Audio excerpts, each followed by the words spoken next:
Olá, eu sou o Léo Pulha, professor, jornalista formado pela UERJ, mestre e doutor em Ciências Sociais pela PUC-Rio e estou aqui hoje gravando essa conferência em formato podcast para a 15ª edição do Congresso Internacional de Linguagem e Tecnologia Online. É um grande prazer estar aqui hoje conversando com vocês sobre uma questão muito importante que tem gerado debates acalorados, tanto no mercado de trabalho quanto na academia e também na classe política, já que é um tema muito relevante para a democracia. A questão é: a internet vai acabar com a profissão de jornalista? É o que a gente vai tentar responder aqui nesse podcast. Bom, você já deve ter ouvido essa história de que a internet está acabando com o jornalismo, mas antes de tentar responder essa pergunta, é importante saber de onde vem a discussão. O primeiro ponto é que a circulação dos jornais impressos continua diminuindo a cada ano. Se você somar as tiragens dos 10 maiores jornais do Brasil em 2021, chegamos a 384 mil exemplares, menos da metade do que era vendido há 5 anos, é o que diz o Instituto Verificador de Informação.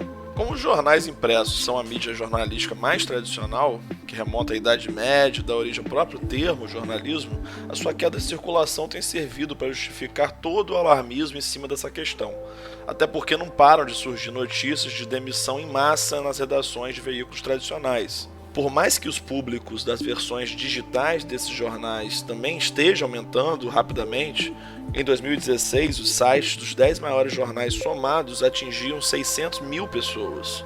Hoje chega a 1 milhão. O problema é que o faturamento da versão digital é bem mais baixo do que na versão tradicional, impressa. O que falta às empresas de comunicação, na verdade, é criar um novo modelo de negócio adaptado a um mundo muito mais conectado. Em menos de 10 anos, as parcelas dos domicílios brasileiros com acesso à internet saltou de 41% em 2010 para 82% em 2019. Foi o que revelou a Pesquisa Nacional por Amostra de Domicílios. Essa realidade também tem impactado bastante a televisão. Em 2014, o brasileiro assistia em média a 22 horas de TV por semana e passava 8 horas consumindo vídeos na internet. 5 anos depois, o consumo de vídeo na internet já havia saltado para 20,7 horas por semana, um pouco abaixo da média de consumo de TV, que em 2019 estava na casa das 27 horas semanais, segundo informação publicada por Bernardo Esteves na edição 160 da revista Piauí.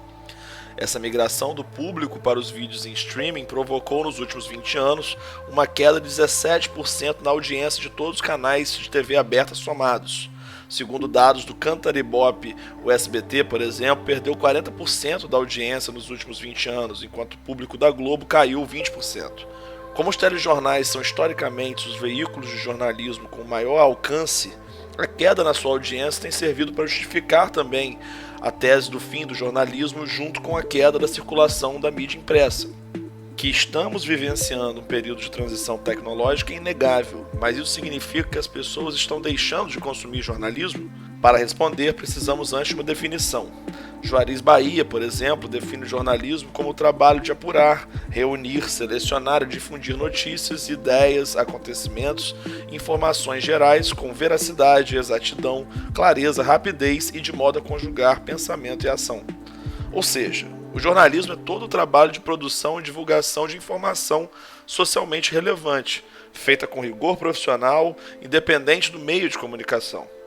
Se as pessoas estão deixando de comprar jornais na banca e não assistem mais ao Jornal Nacional, por exemplo, isso significa que não estejam consumindo conteúdo jornalístico. Significa, na verdade, que elas estão se informando por outras fontes disponíveis na internet. Assim como o rádio não acabou com o jornal impresso e a TV não acabou com o rádio, a internet não vai acabar com nenhum desses meios de comunicação.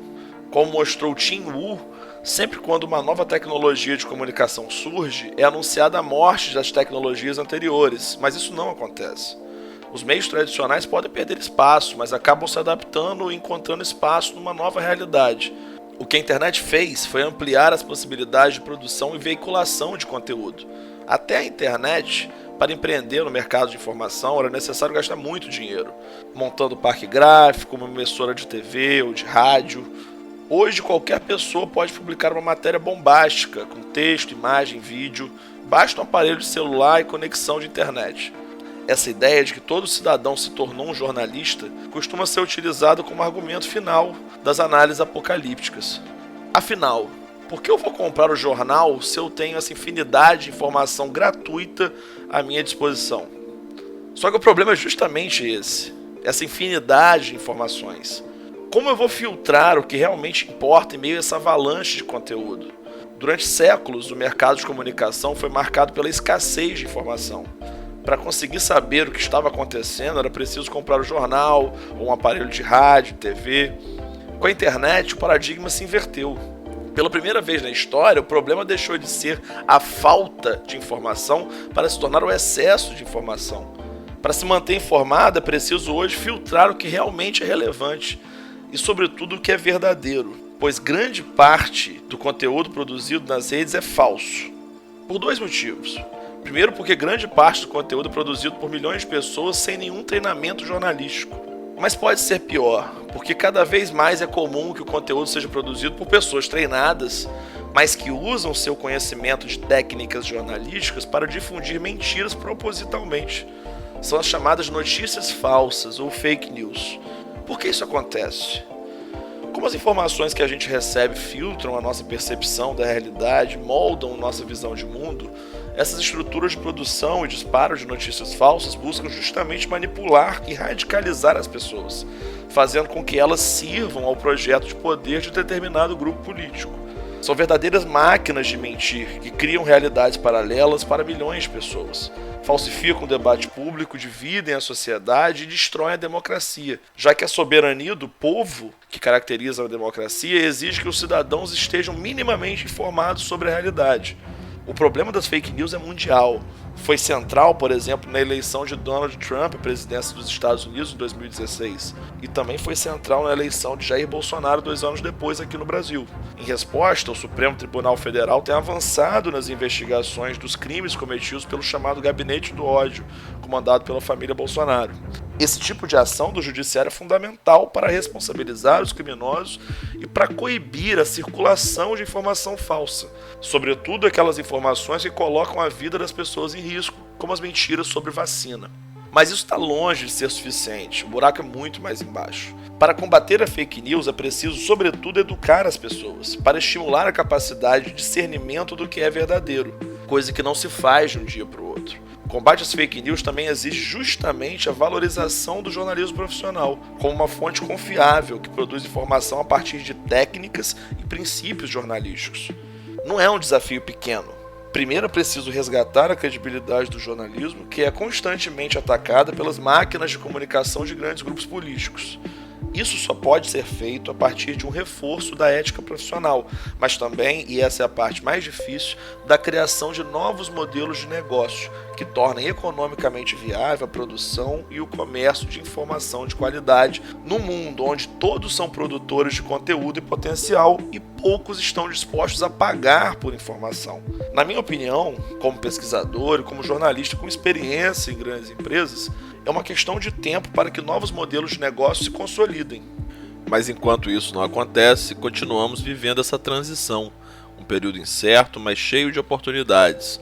Um campo promissor, por exemplo, para os profissionais de jornalismo é o marketing de conteúdo, que vem tomando conta do mercado, em grande parte graças ao peso das redes sociais, como o Instagram, na vida das pessoas. O objetivo aqui é produzir conteúdo de qualidade, para atrair e reter um público-alvo definido nas páginas do cliente, e só posteriormente converter essa relação em venda. Como os temas variam de acordo com a área de atuação de cada cliente e o conteúdo produzido é, grande parte das vezes, informativo, o marketing de conteúdo acaba fazendo uso da versatilidade do jornalista e das técnicas que esse profissional aprendeu na faculdade, como apuração, redação e produção de conteúdo em forma de imagem, áudio e vídeo. Então, respondendo à pergunta inicial desse podcast, eu digo não.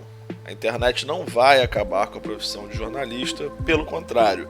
Novos modelos de negócio já começam a renovar a profissão, ao mesmo tempo que o marketing de conteúdo abre novas oportunidades. Isso sem falar que nunca foi tão fácil e barato produzir e veicular seu próprio conteúdo. Basta um celular com internet, não é isso? Para produzir qualquer conteúdo, sim, mas para fazer jornalismo eu preciso algo mais: conhecimento e experiência. Eu encerro esse podcast por aqui. Muito obrigado pela atenção e não deixe de comentar no fórum do evento.